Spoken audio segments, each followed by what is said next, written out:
Hey guys, this is Rahul and welcome to gomahamaya.com, and in this tutorial we are going to learn how you can fix enable gzip compression inside your website in order to speed up your website loading using .scss file. For this you need to log into a cPanel.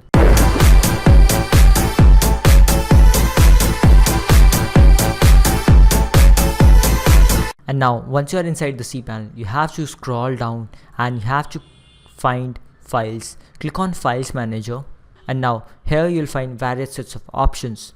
If you have only one domain, it will be inside public_HTML. If you have multiple domains like add-ons domain, it will be like outside your public_HTML, so which says your website name.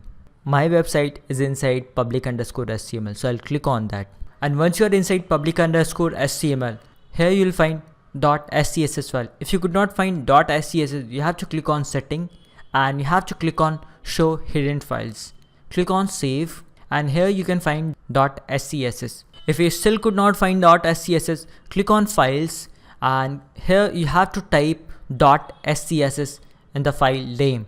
Make sure you're using dot in the beginning and click on create new one. As like I already have, so I'll click on OK.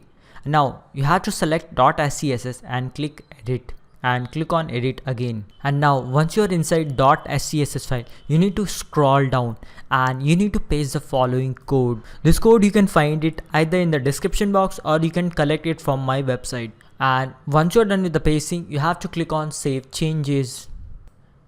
This code is going to compress all the images, text file, CSS file, JavaScript file, XML file, all the files which is given here, that is going to be get compressed. And now we'll go back to our GT matrix again and we'll click on retest.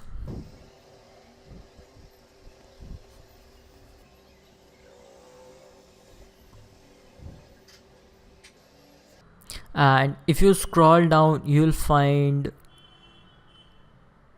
enable gzip compression is 100%. Make sure you have clear the cache of your website, like go to website and click on purge all before testing enable gzip.